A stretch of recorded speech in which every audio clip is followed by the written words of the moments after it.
We had a really good idea that this was working when the students were teaching each other and when we would walk into classrooms and you could just see the confidence.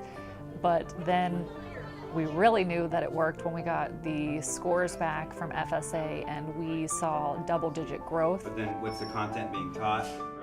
We heard the feedback from the students, we heard the feedback from the teachers, we heard the feedback from administrations, and then to actually see the numbers come in and just solidify what we already knew, that was a win. Springboard and start from this year, and that first cluster of key ideas and details is where we really need to be hitting the ground running this year with them.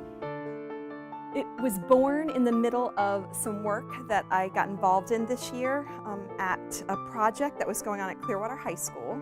And so you're going to see a lot of videos of a lot of kids talking and a lot of teachers talking on this kind of special project where we were working to see if in a very short period of time with some very targeted work, if we could see great change in growth toward mastering those standards and hopefully great growth on FSA scores, which we'll see very shortly. So teachers had a couple different opportunities over the summer to receive a condensed version of the training that we did at Clearwater in the progressive teaching practices, professional development.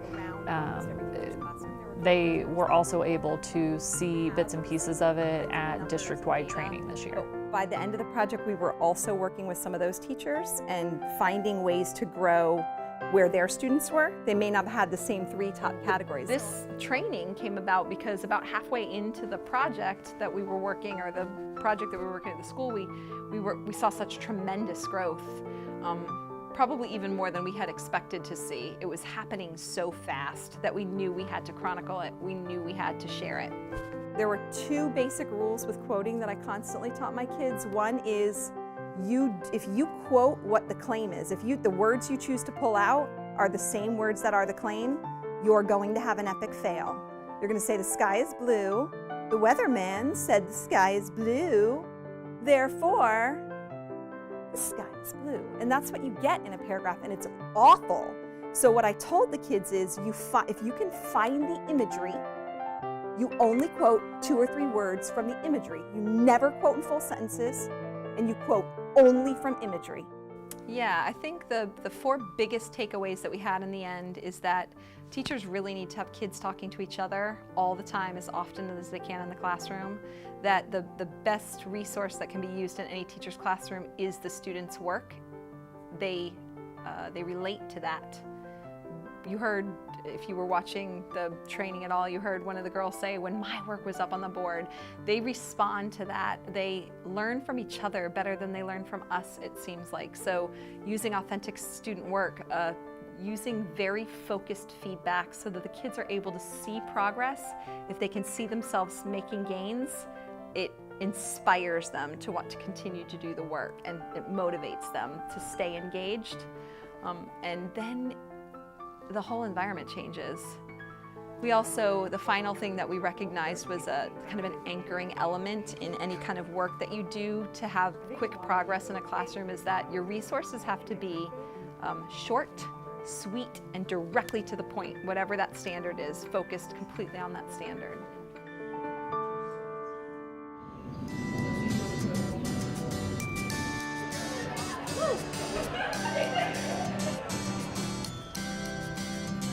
We have received nothing but positive feedback, and most of the time it's, I loved this training, how can I get it to the rest of my colleagues? When you're going through and you're thinking about your books, that's something that you can absolutely do, is draw on a personal experience that you already had. So it's probably one that she's going to get to, thinking about, like, you know, imagine if you had to go and prepare for the unknown. Like, you went and your family got supplies, but you don't even know what you're getting supplies for. Did you see the big, like, army trucks that were going through neighborhoods because they realized we were having tall enough wheels? Because, like, other cars but then after you do that, you press and people would be like, in the transition. so that's a great hook. Because we had so much success at Clearwater and then over the summer such positive feedback, we're taking the show on the road, and we are going into schools for site-based professional development. And so we can either bring the progressive teaching practices training to you as a whole, maybe for an after-school PD, or we can bring it in pieces on common planning, or however that works for your team. Remember that when Hurricane Sandy hits up north, it's not like it is in Florida. It was cold.